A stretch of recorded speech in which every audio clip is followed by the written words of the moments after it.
Bonsoir à tous, vous êtes dans Avant-Match et nous allons parler aujourd'hui de footy, autrement dit de foot australien.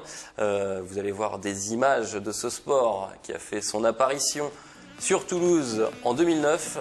Un sport en plein développement. Vous avez vu, c'est l'équipe des Crocodiles de Toulouse en 2009. Et grâce à l'initiative de plusieurs passionnés, donc ce club toulousain n'a depuis cessé de faire parler de lui. Et à mes côtés, sur le plateau de TLT, je reçois Emilien Martinez, président des Toulouse Hawks, et Léo Muller, joueur de l'équipe première et capitaine des Toulouse Hawks. Alors messieurs, les Toulouse Hawks, c'est la nouvelle identité. Auparavant, vous étiez les Crocodiles de Toulouse. Voilà, Vous venez de changer, là. Ça vient on a changé l'année dernière. D'accord.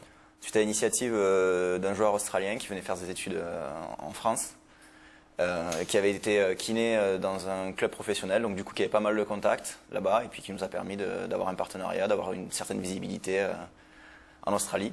Donc du coup, en partenariat avec le club de Hawthorn Hawks, on est devenus les Toulouse Hawks. D'accord, très bien. Le footy, c'est le sport numéro 1 en Australie, le sport le plus populaire, je crois.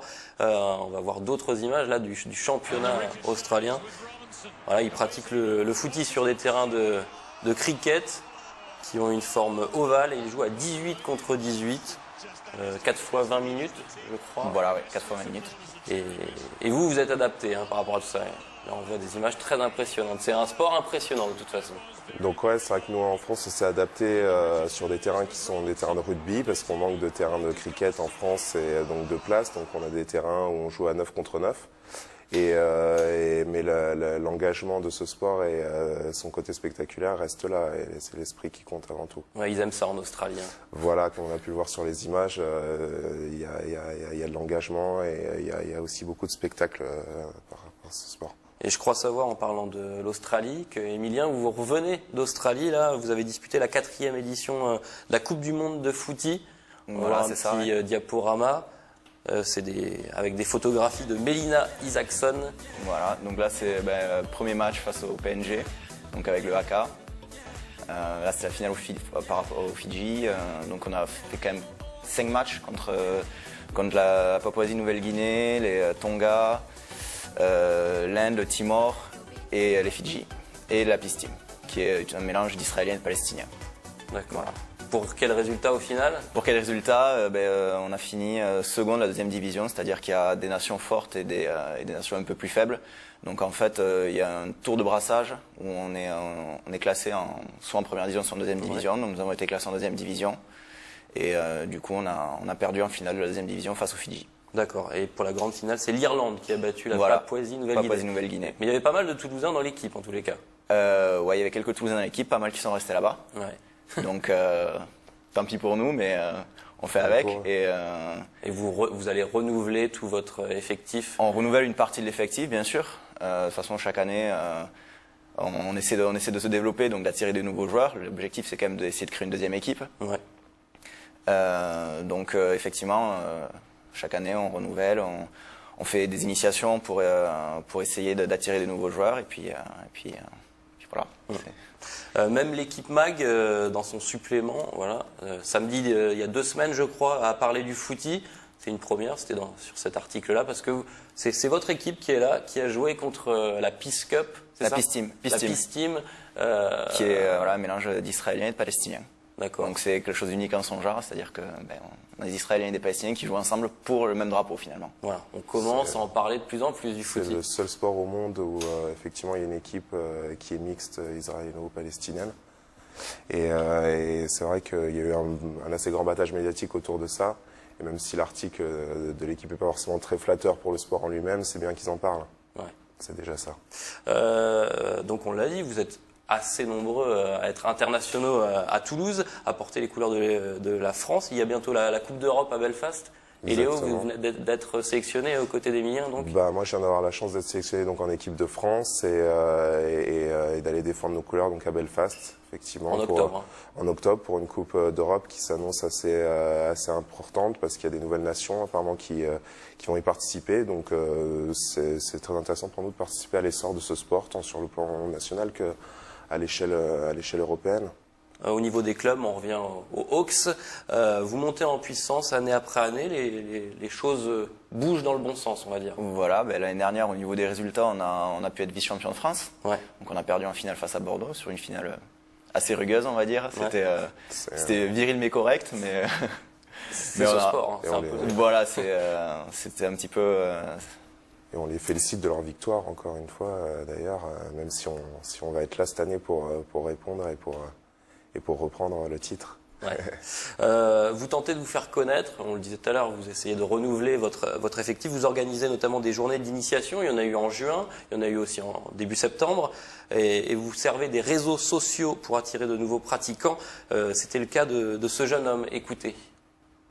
Tout est parti en fait d'un message sur Facebook par un membre de l'équipe, des Crocodiles de Toulouse donc, et qui a fait une invitation commune à tous ses amis. Donc je me suis dit, comme je rentrais sur Toulouse à ce moment-là, c'était l'occasion d'essayer le football australien. Vous avez trouvé des futurs bons dans ces journées? Il y a quand même quelques bons petits potentiels. Après, comme les passes et les coups de pied, c'est quand même des techniques assez particulières, il faut peaufiner ça, mais c'est vrai que quelqu'un qui est déjà en forme physiquement, avec un bon cardio, arrive facilement à avoir la technique. Après, il y a forcément du travail technique à faire, les passes à la main, ça ne prend pas tout seul, les coups de pied précis, il faut les travailler aussi, c'est des heures et des heures à taper dans un ballon, mais on peut y arriver, c'est-à-dire que en un an, on peut arriver à avoir un niveau correct pour jouer régulièrement. C'est principalement une question d'engagement à la base, et c'est vrai que moi, ça fait pas très longtemps que j'ai commencé le football australien. Je suis déjà sélectionné en équipe de France, et c'est vrai que même si la technique, on met un peu de temps pour l'acquérir, ça se fait quand même assez facilement. Par rapport aux autres sports, c'est pas beaucoup plus dur, et surtout, c'est une question après d'engagement et de volonté de s'investir dans le jeu, quoi. On va écouter ce qu'ils ont pensé, là, les petits nouveaux de cette expérience, le footy. C'est un sport qui est assez intéressant, il y a beaucoup d'endurance, il faut beaucoup courir. Il y a pas mal de techniques, notamment au niveau des passes, des coups de pied. Et puis, je pense que c'est un sport intense avec pas mal de contacts. C'est étrange. Le premier sentiment, c'était que c'était étrange. Parce qu'en fait, c'est un mix de rugby, football américain, football, un peu de handball. C'est vraiment... C'est un sport qui est c'est étrange en première vue. Mais c'est vraiment, vraiment sympathique. Il y a une très bonne ambiance. Et puis, c'est pas si difficile que ça d'apprendre les règles de ce sport. Les règles, justement. Voilà. Quelles sont-elles pour essayer d'expliquer ça le plus simplement? Contrairement aux idées reçues où on dit le football australien, il n'y a pas de règles, il y a quand même un certain nombre de règles qui sont plus ou moins subtiles. Donc les passes à la main, c'est une règle, on frappe le ballon avec le poing, il faut qu'ils soient en contact avec nos deux mains. Un peu à l'instar du volley. Voilà. On peut jouer des marques sur tout le terrain, c'est-à-dire que sur une passe au pied de plus de 15 mètres, si on l'attrape de volley, on arrête le jeu et on peut jouer tranquillement, à la main, au pied, un petit peu comme on veut. Et plus facilement marquer des points du coup entre les perches. C'est ça, puisqu'on marque des points entre 4 poteaux, donc sur les 2 poteaux centraux, donc c'est 6 points, sur les 2 poteaux sur les côtés, c'est 1 point. D'accord. Donc ça c'est adapté. En jouant au pied. D'accord. C'est important dans ce jeu-là, c'est que c'est le pied qui marque seulement. Et donc il faut être assez habile pour pouvoir manier un ballon ovale avec son pied, de pouvoir dans n'importe quelle position tirer au but. Très bien, le footy, c'est un mélange de plusieurs sports collectifs. On va voir d'autres images de ce sport. Vous êtes d'accord avec moi si je vous dis que c'est un sport rude, mais avec des valeurs de fair play, de solidarité, et comme vous le disiez tout à l'heure, un peu comme le rugby à 15 finalement. Tout à fait, ça se rapproche des valeurs du rugby au niveau de l'esprit, et après ça mélange aussi les plus belles phases, disons les phases de jeu les plus intéressantes de tous les sports collectifs qu'on peut connaître, c'est-à-dire autant sur le basket qu'au niveau des marques, donc des contests et au niveau des ballons, autant sur le volley comme je vous l'ai dit pour la passe, autant sur le foot pour le pied, pour l'habilité au pied. Et sur l'engagement physique comme au rugby et sur l'entente cordiale entre les joueurs aussi. Si vous voulez mieux comprendre toutes les règles, en tous les cas, on peut venir vous voir. On peut regarder votre site internet. C'est le www.toulouse-hawks.com. Vous reprenez le championnat bientôt, donc il y a possibilité d'aller vous voir. Toutes les dates sont sur votre site internet. C'est ça. Vous reprenez le samedi 24 septembre contre Paris, à Paris. Voilà. Et voilà, si certains téléspectateurs veulent venir vous voir, vous entraînez dimanche 18 septembre à 15h sur le terrain du rugby de l'université Paul Sabatier. Paul Voilà. Sabatier. Très bien. C'est ça. Merci Léo et Emilien. On Merci. ouvre une page rugby maintenant, puisque vous le savez, suite à la blessure de David Scrella, l'ex-toulousain, eh bien c'est Jean-Marc Doussin, 20 ans, 1m74, 90 kg, le demi-mêlée du stade, qui a été appelé en renfort auprès du 15 de France, Marc Lévremont et Guy Novès se sont mis d'accord, et Doussin ne partira en Nouvelle-Zélande que samedi.